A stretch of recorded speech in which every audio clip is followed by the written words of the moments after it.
신약 성경의 여러 책들 중에서 로마서는 몹시 사람들의 사랑을 많이 받은 책입니다. 그리고 큰 영향력을 끼쳤습니다. 교회 역사 속에서 종종 이 책은, 로마서는 복음의 정수를 담은 서신으로 여겨지곤 했습니다. 그런데 흥미로운 사실 하나는 이 로마서를 막상 집필하여 완성할 시점까지 저자인 사도 바울은 로마를 단 한 번도 방문한 적이 없었다는 사실입니다. 로마 출신의 몇몇 사람들은 여행 도중에 만나서 알고 있었습니다. 하지만 로마에서 교회로 모이는 신자들의 절대 다수는 얼굴도 전혀 모르고 이름도 모르고 일면식도 없었습니다. 그런데 어떻게 낯선 사람들, 알지 못하는 낯선 사람들에게 보낸 편지가 이토록 위대한 서신서가 되었는지 참 신기하고 신비로운 일입니다. 여러분, 이 편지를 쓰게 된 한 계기는 한 가지 소식에서 시작하고 있습니다. 오늘 본문 8절 후반부를 한번 보시면요, 이렇게 나와 있습니다. 너희의 믿음이 온 세상에 전파됨이라. 너희 믿음이 온 세상에 전파됨이라. 이렇게 나와 있는데요. 로마는요, 오늘날도 위대한 도시지만 당시 제국의 수도요, 황제가 거주하던 도시였습니다. 그러니까 어마어마한 도시인 거죠. 그 어마어마한 도시에도 예수를 믿는 사람들이 있다는 소식이 여행자들 편을 통해서 사도 바울의 귀에까지 들려온 것입니다. 소식을 듣기는 들었어도 직접 가본 게 아니잖아요, 로마를. 그리고 오늘날처럼 뭐 이메일을 보내거나 통화를 해서 여러분 거기 예수 믿는 사람 있다는데 그거 진짜입니까? 여러분 그래서 정말 거기에서 모이고 있습니까? 이렇게 확인할 수도 없는 노릇입니다. 그냥 듣고 거기에 예수 믿는 사람들이 있다더라 듣고 그냥 가볍게 지나칠 수 있는 소식이었습니다. 하지만 그렇게 하지 않았습니다. 사도 바울은 그렇게 하지 않았습니다. 로마에도 예수 믿는 자들이 있다? 황제의 궁전이 있는 그 어마어마하고 무시무시한 그곳에 예수를 주로 받드는 사람들이 있다? 그 소식을 들었을 때 바울은 아직 일면식도 없는 그들과 연결이 되었습니다. 오늘 설교 제목이 복음의 끈이라고 했는데요. 예수 그리스도의 복음의 끈이 먼 거리에 떨어져 있는 바울과 그리고 로마에서 살아가는 신자들을 이렇게 연결해 준 것입니다. 그 결과 바울에게는 두 가지 변화가 발생했습니다. 첫 번째 변화는 오늘 본문 8절 상반부에 나와 있습니다. 이렇게 바울이 고백하는데요. 먼저 내가 예수 그리스도로 말미암아 너희 모든 사람에 관하여 내 하나님께 감사함은, 이렇게 말하고 있습니다. 여러분 어떤 변화입니까? 무슨 변화가 일어났습니까? 소식을 듣고 나서 감사의 제목, 새로이 감사할 이유가 바울에게 생겨났습니다. 여러분 사도는 누구입니까? 사도는 뭐 하는 사람입니까? 예수 그리스도의 길을 걷는 자입니다. 그 이름을 붙들고 그리고 그 이름을 전하는 자입니다. 그런데 들은 겁니다. 또 다른 누군가, 다른 사람들이 그 이름을 믿으며 그 이름 안에 있으며 그 이름을 붙들고 있다는 소식을 접했을 때 예수 안에 있는 그들의 존재 때문에, 그 존재 자체 때문에 이미 기뻐하고 감사할 수 있었던 겁니다. 정말 그런 사람들이 있단 말이야? 예수를 믿는 사람들이 있단 말이야? 예수 안에 있는 사람들이 로마에도 있단 말이야? 그것 자체 때문에, 존재 자체 때문에 감사할 수 있었던 겁니다. 여러분 한번 질문을 드려볼게요. 여러분은 어떠십니까? 바울의 이런 감사, 바울의 이런 기쁨에 여러분 공감이 가십니까? 여러분 예를 들어서 낯선 곳에서 무슨 일을 하다가 길을 걷다가 우연히 누군가를 만났어요. 그리고 그와 대화를 나누게 되었습니다. 근데 낯선 그 사람이 예수의 이름을 품고 사는 자임을 발견하게 됐을 때 여러분의 마음속에 그 사람으로 인한, 그 사람을 마주하게 된 것으로 인한 작은 감사와 신선한 기쁨이 생겨나는 그런 경험이 여러분 있으신가요? 궁금합니다. 제가 지난주에 중고차를 구매할 일이 있었는데 중고차 딜러가 분명히 처음에 자기를 소개할 때는 자기는 터키 사람이고 터키에서 여기 이민 온 사람이라고 했어요. 근데 뭔 얘기를 하다가 당신 뭐 하는 사람이냐 저한테 물어보길래 나는 목사다 하니까 그때부터 표정이 변하더니 사실은 자기가 터키에 살긴 했지만 터키 사람이 아니고 아람어를 사용하는, 여러분 아람어 아십니까? 아랍어 말고 아람어라고 있습니다. 아람어를 사용하는 민족의 후예라고 말하더라고요. 근데 그 아람어가 어떤 언어냐면 예수님이 사용했던 언어입니다. 예수님이 구어로 사용했던 언어인데 그 아람어 그 정교회 공동체 신자였고 터키에서 워낙 많은 핍박을 받아서 자기 부모님과 함께 독일로 이민 온 사람이다. 그래서 2시간을 그 사람이랑 이야기를 했어요. 그 중고차 사러 갔다가 중고차 핸들러랑 2시간 동안 이야기를 하고 제 마음에도 이런 독특한 사람을 만나게 돼서 독특한 그런 집안 배경과 스토리를 가진 사람을 만나서 참 반가웠었고 참 기쁨이 생겨나는 경험이 있었는데 여러분 뭐 그와 같은 경험 있으신지 궁금합니다. 또한 지금 여러분 앞뒤 양옆에 있는 지체들로 인한 감사. 예수 안에서 이들과 함께 이 사람들과 내가 함께 연결되어 있음으로 인한 감사가 있으십니까? 때론 속상할 일도 있고 서운할 일도 있겠지만 그래도 이 사람과 함께 내가 예수 안에 있다는 그 감사. 또한 공간상으로는 멀리 떨어져 있지만 여러분이 과거 믿음 안에서 교제했던 사람들, 같이 신앙 안에서 공동체를 이뤘지만 지금은 떨어져 있는 사람들, 가족들 혹은 멀리 타지에서 사역하는 여러분이 개인적으로 알고 있고 후원하는 그러한 선교사님들을 떠올릴 때 이 사람들이 나와 함께 예수를 믿고 나와 함께 예수 안에 있다는 것, 그들의 존재, 그들이 거기 있음으로 인한 그런 감사와 기쁨이 여러분 안에 있나요? 놀랍게도 바울에게는 그러한 감사가 있었습니다. 만나본 적도 없는데 얼굴을 대면한 적도 없는데 로마에 예수를 믿는 자들이 있다더라. 그래서 내가 감사하게 되었다. 예수 안에 있는 사람으로 인한 감사. 오늘날 몹시 진귀한 종류의 감사라 할 수 있죠. 소식을 듣고 난 뒤 바울에게 일어난 두 번째 변화가 있는데요. 두 번째 변화를 이어서 오늘 우리가 본문 9절에서 확인할 수 있습니다. 바울이 이어서 이렇게 말해요. 내가 그의 아들의 복음 안에서 내 심령으로 섬기는 하나님이 나의 증인이 되시거니와 항상 내 기도에 쉬지 않고 너희를 말하며, 이렇게 말합니다. 문장이 좀 길죠? 그렇죠? 문장이 길어요. 근데 실질적인 내용, 본론은 되게 간단한 겁니다. 본론은 뭡니까? 그래서 하고 싶은 이야기는 소식을 듣고 난 후로 여러분을 위해 내가 기도하게 되었다는 그런 얘기입니다. 그토록 간단한 내용인데 서문이 엄청 붙어 있어요. 서문이 왜 이렇게 긴 걸까요?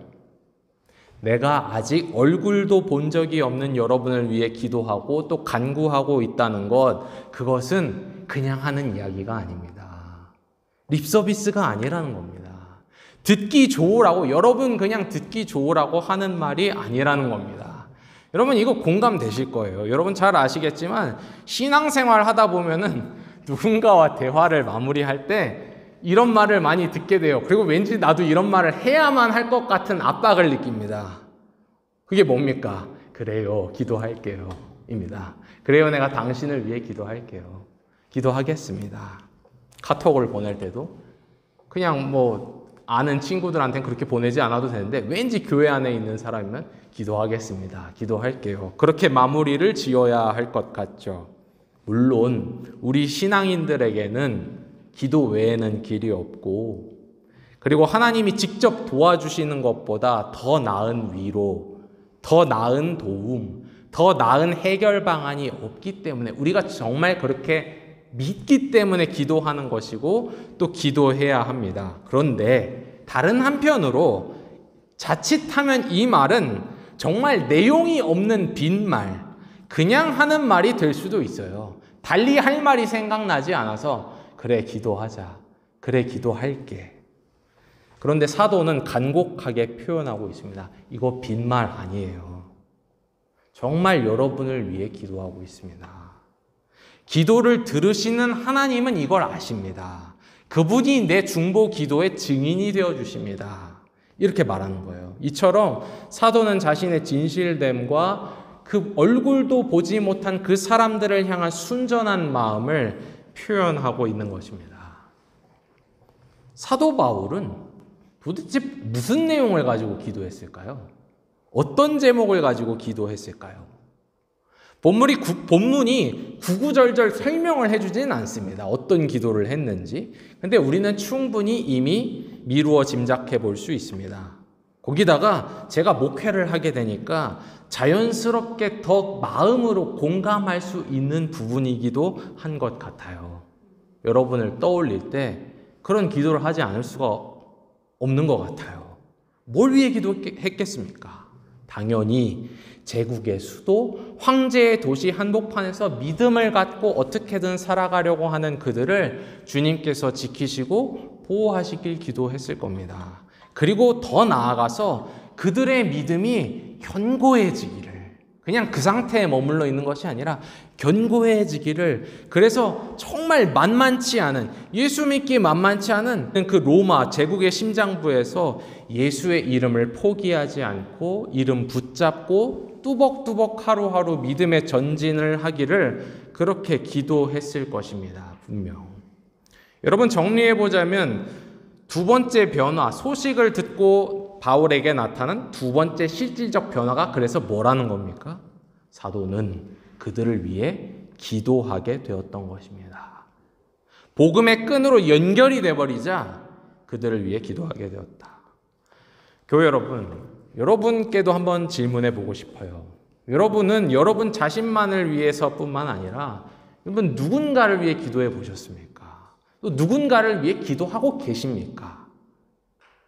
그 누군가는 삶의 많은 시간을 여러분과 함께 보내고 있지는 않을 겁니다. 여러분의 가족이나 배우자가 아닌 이상. 그와 만날 일은 여러분 인생 전체 시간의 전체 양으로 봤을 때는 지극히 작은 부분입니다. 하지만 그럼에도 불구하고 그 사람을 기억하며 기도함을 통해서 서로가 복음의 끈으로 연결되어 있음을 여러분 체험하곤 하십니까? 우리 모두가 바울처럼 누군가에게 말할 수 있었으면 좋겠습니다. 내가 당신을 위해 기도하고 있습니다. 빈말이 아니고요. 내가 정말 당신을 생각하며 기도하고 있습니다. 그렇게 고백하며 힘을 불어넣어 줄 수 있는 그런 믿음의 사람들이 되기를 소원해 봅니다. 여러분, 복음의 끈이 바울과 로마에 믿는 자들을 연결시켜 주었다고 말씀을 드렸어요. 그런데 오늘 본문 말씀 잘 보시면요. 멀리 떨어져 있는 자들이 감사와 기도를 통해 서로 연결될 뿐만 아니라 한 걸음 더 나아가서 어떻게 되냐면 서로를 당기는 힘을 느끼게 됩니다. 당겨요, 서로를. 이게 무슨 말이냐면 바울은 그저 머릿속으로 가슴으로 그들을 떠올릴 뿐만 아니라 더 나아가서 뭐라고 말하냐면 그들을 직접 만나고 싶어 해요. 만나고파 합니다. 그 의지와 원함이 오늘 본문 10절부터 시작해서 쭉 반복하여 표현되고 있습니다. 그러니까 이렇게 표현해 보자면 복음의 끈이라는 것은 마치 고무줄과 같은 탄성력이 있어서 서로를 잡아당기는 겁니다. 하나로 모이도록. 만나 교제하기를, 만나 교제할 수 있도록 하나님이 길을 열어주시고 기회 열어주시기를 원하게 하더라는 겁니다. 여러분, 사람과 사람이 만나서 함께 시간을 보내는 것, 그 자체만으로도 소중한 일이죠. 때로는 그냥 누군가가 옆에 앉아 있어 주는 것, 한 번쯤 나를 찾아와 주는 것만으로도 큰 위로가 되곤 하잖아요. 그런데 복음의 끈으로 말미암은 교제는 그보다 좀 더 강렬한 만남인 것 같습니다. 이것이 무엇인지를 오늘 본문에서 바울은 두 가지 차원에서 보여주고 있습니다. 첫째로 본문 11절에서 사도 바울은 이렇게 말합니다. 내가 너희 보기를 간절히 원한다. 라고 다시 한번 힘써 말하면서 어떤 이유, 어떤 목적 때문에 간절히 보길 원하는지를 밝힙니다. 여러분, 11절 한번 보시죠. 목적이 무엇입니까? 왜 보고 싶어 하는 겁니까? 왜 직접 한 자리에 있고 싶어 하는 겁니까? 이렇게 나옵니다. 어떤 신령한 은사를 너희에게 나누어 주어 너희를 견고하게 하려 함이니. 자, 차근차근 처음부터 생각해 보시죠. 로마에도 믿는 자들이 있다는 소식을 들은 바울은 그들로 인해 감사하게 되었습니다. 그들을 위해 기도하게 되었어요. 그러나 그는 감사와 기도에서 한 발짝 더 나아가서 실천하고 자신이 기도하는 바를 행동하기를 원하고 있습니다. 여러분, 우리도 그렇지 않습니까? 여러분이 정말 무언가를 진정 원한다면 여러분 마음에 품고 기도할 뿐만 아니라 그게 실제로 이루어지도록 여러분이 움직이지 않겠어요? 그렇죠? 그냥 가만히 있을 겁니까? 그렇지 않을 거란 말이죠. 적당히 원하는 것이라면 그냥 기도만 하는 것으로 멈출 수 있지만 여러분이 정말로 원하는 것이라면 기도할 뿐만 아니라 내가 할 수 있는 바를 할 겁니다. 즉 바울은 로마에 사는 신자들의 신앙이 견고하여지기를 위해 기도하고 간구할 뿐만 아니라 실제로 거기 가보고 싶어요. 실제로 찾아가 그들의 믿음을 견고케 하는 일에 자기가 직접적으로 참여하고 기여하고 싶어 하는 것입니다. 무엇으로 기여할 수 있습니까? 오늘 본문에 나오죠. 사도로서 그가 주님께로부터 받은 은사를 가지고 기여할 수 있습니다. 여기 본문 11절 말씀에는 정확히 어떤 은사인지는 나오지는 않아요. 그저 어떤 신령한 은사, 조금 현대적으로 바꿔보자면 어떤 영적인 은사, 영적인 선물이라고 할 뿐입니다. 여러분, 초대교회의 기틀과 토대를 닦는 그런 임무를 감당해야 하는 사도에게 주님은 강력한 은사들, 다양한 은사들을 주셨습니다. 그걸 우리가 어디서 확인할 수 있냐면 사도행전을 보면 확인할 수 있는 부분입니다. 그런데 우리가 로마서 본문의 전후 맥락과 전체 내용을 가지고 미루어 짐작해 보면 아마도 여기서 사도 바울이 말하는 자신이 나누어 주기를 원하는 어떤 신령한 은사란 아마도 말씀의 은사였을 것입니다. 물론 로마 신자들도 이미 복음을 알고 예수를 믿고 있지만 더 깊은 차원으로, 복음의 깊고 풍성한 차원으로 이 로마 교인들을 인도하고 견고케 하기를 바울은 원했을 거예요. 근데 그럼에도 불구하고 굳이 어떤 신령한 은사라고 썼단 말이죠. 조금은 뭉뚱그려서 표현했는데 이 말씀을 우리 자신에게 적용할 땐 이 조금은 두리뭉실한 표현이 퍽 의미가 있는 것 같아요. 왜냐하면 여러분 우리가 사람마다 개개인마다 기질과 소질과 재능이 다 다릅니다. 그렇죠? 그리고 주님께서 개개인에게 주시는 은사도 사람마다 다 달라요. 그걸 우리가 인정하고 서로 존중을 할 필요가 있습니다. 근데 중요한 건 뭐냐면요. 내가 받은 은사가 뭐냐, 다른 사람이랑 어떻게 다르냐 보다도 바울이 보여주는 자세입니다. 나의 은사를 나만의 은사로 간직하는 것이 아니라 내가 받은 은사를 사용하고 활용하고 나눠서 복음의 끈으로 연결된 사람들을 도와주고 그 사람들을 강건케 하려는 것. 본문 속 바울에게서 우리는 그 자세를 보게 되는 것입니다. 자신이 받은 어떤 신령한 은사를 나누어 사람들을 견고케 하기를 바라는 그 자세를 보는 것입니다. 여러분 정말 그렇지 않겠어요? 예를 들어서 제가 제 입으로만 제가 그간 얼마나 오랫동안 혹은 열심히 신학 공부를 했는지 그리고 소정의 열매도 얻었는지 사람들이 듣고 싶어 하지도 않고 알고 싶어 하지도 않는데 돌아다니면서 그런 이야기를 하고 그리고 난 소명을 받았다. 소명과 함께 은사도 주셨다. 나는 그걸 믿는다. 그런 말을 하고 다니는데 막상 그것으로 누군가를 섬기려는 의지가 없다면 그런 말을 하는 것이 무슨 의미가 있습니까? 심지어 목회 사역을 한다고 하면서도 사람들의 믿음을 견고케 하는 일에 아무런 관심도 없고 열정도 없고 거기서 어떠한 보람도 느끼지 않는다면 얼마나 불행한 일입니까? 불행한 인생입니까? 그런데 저는 저인지라 목사인 저의 이야기를 했지만 단순히 이 이야기가 일부 말씀 사역자들에게만 국한되는 것이 아니고 여러분 모두가 한번 생각해보고 또 상상해 볼 만한 그런 부분입니다.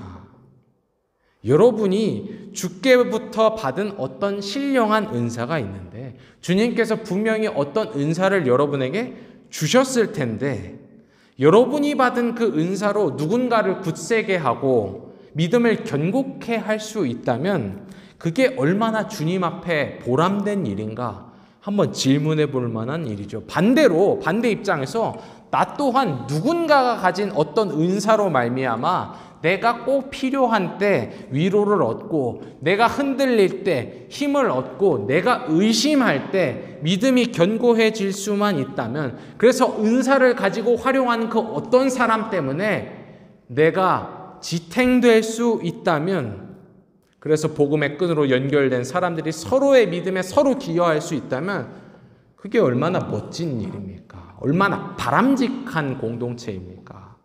그게 하나님이 원하시는 그림, 하나님이 바라시는 모습은 아닐까 싶은 것이죠. 교우 여러분, 그것이 바로 오늘 본문 12절, 마지막 구절인 12절에서 정확히 말하는 바입니다.